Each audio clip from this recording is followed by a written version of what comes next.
Dirisha la usajili bado linaendelea, vilabu mbalimbali vikiwa vinashusha wachezaji wa maana kabisa, na tunaona hasa maboresho hayo yakiwa yanafanyika baada ya kushuhudia vilabu hivyo kuachana na wachezaji wao mbalimbali. Lakini hadi hivi sasa ni taarifa kutokea ndani ya klabu ya soka ya Simba kuhusu mchezaji mpya. Huyu si mwingine akiwa anafahamika kwa jina la Serge Bajo mwenye umri wa takriban miaka 23 kuelekea msimu wa 2026-27. Beki huyo kutoka nchini Ivory Coast amekamilisha taratibu zote za mwisho baada ya kusaini nyaraka zote ndani ya klabu ya soka ya Simba, ambapo hadi hivi sasa mchezaji huyo inaarifiwa kuwa beki wakati ambaye anacheza na Rushen De Reuck.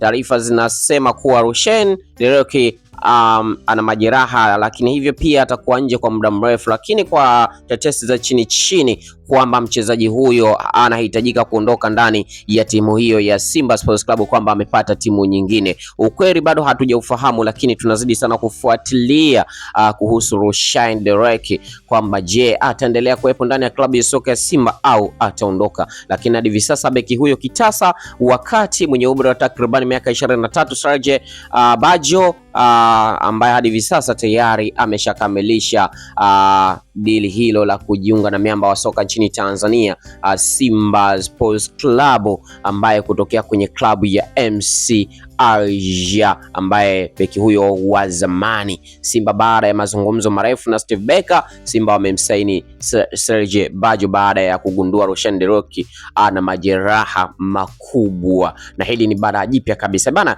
Mimi sina mengi zaidi, kwamba gusa neno subscribe, like, comment na kushare. Hii ni Chuma Online TV.